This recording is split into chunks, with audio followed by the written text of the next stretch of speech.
नमस्कार दोस्तों, एलिमेंट्रिक्स क्लासेस में आपका स्वागत है। जैसे कि आप स्क्रीन पर देख सकते हैं, आज हम पढ़ने वाले हैं प्रोसेस लाइफ साइकिल या फिर आप जिसको बोल सकते हो प्रोसेस स्टेट्स। तुम्हारी प्रोसेस की क्या जीवन चक्र होता है, क्या लाइफ साइकिल होती है, या प्रोसेस की क्या स्टेट्स होते हैं, क्या अवस्थाएं होते हैं, इसके बारे में कंप्लीट जानकारी प्राप्त करेंगे।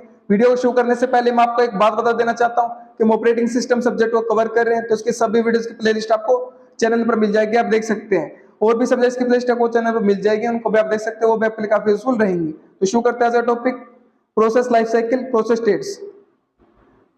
The process life cycle is the sequence of states that a process goes through during its existence. अगर आपको प्रोसेस के बारे में नहीं पता, प्रोसेस का मतलब क्या होता है, प्लेलिस्ट में आपको वीडियो मिल जाएगी, उसको जाकर जरूर देखिए, उसमें मैं डिटेल में बताया आपको।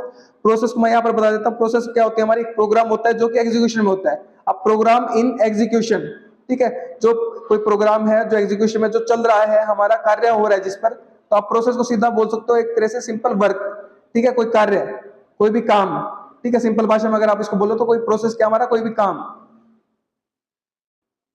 The process life cycle is the sequence of states. तो प्रोसेस के जो जीवन चक्र है वो क्या है, हमारी जो अवस्थाएं हैं, जो स्टेट्स है, उनका एक सीक्वेंस है, उनका एक क्रम है।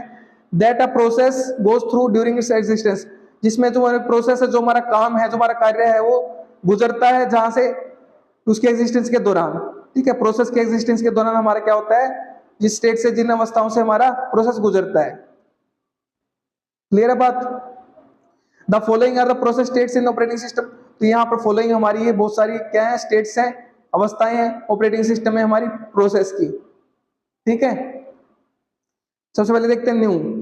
When a program is started, जब प्रोग्राम को स्टार्ट किया जाता है, the operating system creates a new process for it. तो ऑपरेटिंग सिस्टम उसके लिए क्या करती है, एक नई प्रोसेस बनाती है।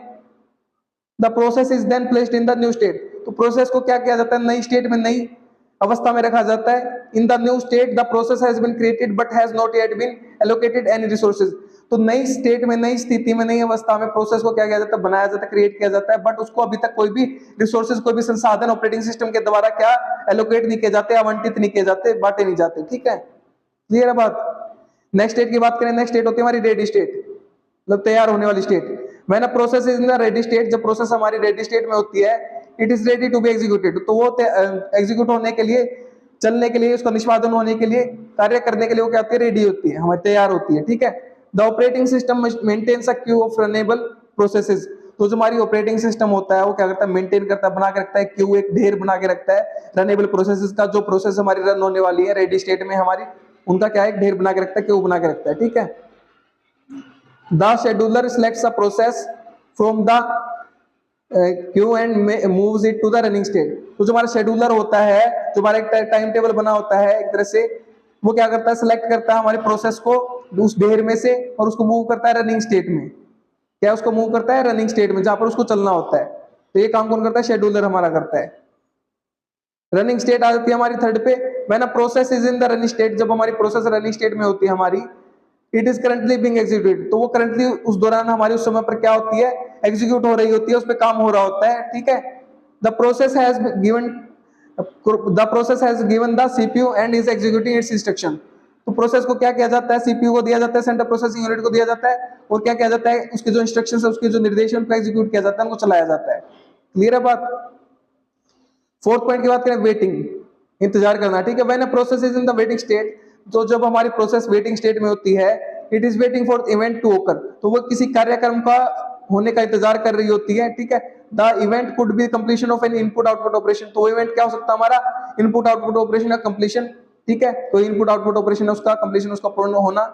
The arrival of a signal, कोई सिग्नल आ रहा है, किसी सिग्नल का पहुंचना, या फिर अवेलेबिलिटी ऑफ रिसोर्स, जो हमारे रिसोर्सेज है उनकी उपलब्धता। तो इनमें से कुछ भी हमारा क्या हो सकता है, इवेंट हो सकता है।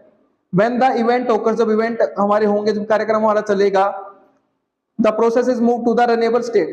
तो जब हमारा कार्यक्रम पूरा हो जाएगा वो, तो हमारी प्रोसेस है उसको मूव कर दिया जाएगा, भेज दिया जाएगा रनेबल स्टेट में, ठीक है। क्लियर है बात। अब करते हैं फिफ्थ पॉइंट की बात, जो कि हमारे टर्मिनेटेड।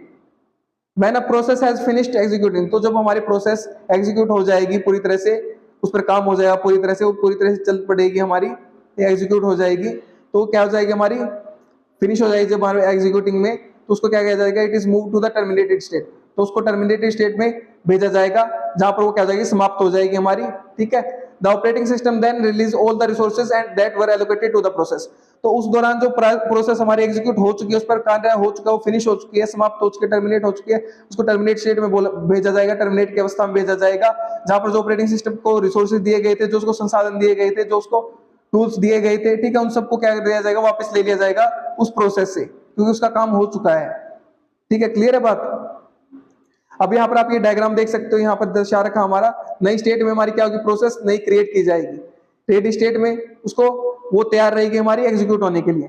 फिर क्या जाएगी वो रेडी स्टेट से हमारी शेड्यूलर के द्वारा रनिंग स्टेट में जाएगी। क्लियर है बात। शेड्यूलर उसको क्या करेगा, रनिंग स्टेट में भेजेगा, शेड्यूलर डिस्पैच, जो उसका टाइम टेबल होगा हमारा, जो प्रोसेसेस को टाइमली हमारा करेगा, टेबल में बना के रखेगा, किस प्रोसेस को किस टाइम पे भेजना है, वो सब बहुत ध्यान रखेगा शेड्यूलर। ठीक है, तो रेडी स्टेट में से हमारी जो रेडी है, तैयार है, उसको भेजेगा रनिंग स्टेट में। रनिंग स्टेट से अगर उस पर काम हो जाएगा, पूरा हो जाएगा, एग्जीक्यूट हो जाएगी, वो टर्मिनेटेड स्टेट में जाएगी, एग्जिट स्टेट में जाएगी, हमारी एग्जिट हो जाएगी, बाहर निकल जाएगी, समाप्त हो जाएगी। ठीक है, लेकिन अगर रेडी, मान लीजिए रनिंग स्टेट में हमारी कोई प्रोसेस, उसके पास इंटरप्ट आ जाता है, उसके पास क्या जाता है, रेडी स्टेट से हमारा इंटरप्ट आ जाता है, एक बाधा उत्पन्न हो जाती है, एक रुकावट उत्पन्न हो जाती है। ठीक है, कोई सिग्नल आ जाता है कि आपको ये काम करना है पहले, तो वो क्या करेगी, हमारी जो प्रोसेस रनिंग स्टेट में थी वो कहां चली जाएगी, वेटिंग स्टेट में चली जाएगी। इनपुट आउटपुट, अगर कोई इवेंट है, कोई कार्यक्रम हमारा हो रहा है, इनपुट आउटपुट कोई हमारा इवेंट कंप्लीशन, मतलब इनपुट आउटपुट ऑपरेशन हमारा कोई इवेंट हमारा वेट कर रहा है, इंतजार कर रहा है, तो जो रनिंग स्टेट में हमारी प्रोसेस है वो कहां चली जाएगी, वेटिंग स्टेट में चली जाएगी। वेटिंग स्टेट में जैसे ही हमारा इनपुट आउटपुट का जो ऑपरेशन है, इवेंट है, वो क्या जो कंप्लीट हो जाएगा, पूरा हो जाएगा, तुरंत पूरा होते ही जो हमारी प्रोसेस है वो कहां चली जाएगी, रेडी स्टेट में चली जाएगी। क्लियर बात। फिर रेडी स्टेट से उसको वापस कहां जाना है, शेड्यूलर उसको क्या करेगा, शेड्यूल करेगा और फिर उसको वापस से रनिंग स्टेट में भेजेगा। फिर वापस वो क्या जाएगी, उसको रनिंग करके एग्जीक्यूट से हमारा टर्मिनेटेड स्टेट में चली जाएगी। तो सिंपल सी बात है, अगर हम सिंपल सी बात करें, नई स्टेट में हमारी प्रोसेस आई, रेडी में गई, रनिंग में चली गई, टर्मिनेट हो गई, एग्जीक्यूट हो गई। ठीक है, एक तो ये कंडीशन हो सकती है हमारी। दूसरी कंडीशन क्या हो सकती है, रनिंग स्टेट में थी, इंटरप्ट आया, वेटिंग पे गई, ठीक है, इवेंट में हमारा वेट किया, फिर उसके बाद इवेंट का कंप्लीशन हुआ, फिर से रेडी में गई और फिर से हमारी रनिंग स्टेट में आ गई और फिर से उसको टर्मिनेट स्टेट में चली गई। तो इस प्रकार से हमारी कंडीशन हो सकती है। तो ये हमारी क्या है, लाइफ साइकिल है, जीवन चक्र हमारा प्रोसेस का, उसकी प्रोसेस की स्टेट से अवस्थाएं हैं। तो उम्मीद करता हूं कि आपको कंसेप्ट क्लियर हो गया होगा, प्रोसेस लाइफ साइकिल क्या होती है। ठीक है, तो पढ़िए और पढ़ाइए अपने दोस्तों, शेयर कीजिए वीडियो को, ताकि उनकी भी हेल्प हो सके। अगर आप शेयर कर रहे तो आप उनको पढ़ा रहे, मैं नहीं पढ़ा रहा, आप उनकी हेल्प कर रहे, मैं नहीं कर रहा। अगर आप चैनल पर नए हैं तो चैनल को सब्सक्राइब कर दीजिए, वीडियो को लाइक कर दीजिए, एक अच्छा सा प्यारा सा कमेंट कर दीजिए अगर आपको वीडियो अच्छी लगी है तो। और अगर आपको इसके नोट्स चाहिए तो वीडियो के नीचे डिस्क्रिप्शन में आपको नोट्स के लिए लिंक मिल जाएगा, वहां से नोट्स का एक्सेस कर सकते हैं। मेरे साथ वीडियो में अंत तक बने रहने के लिए धन्यवाद। Thank you so much again.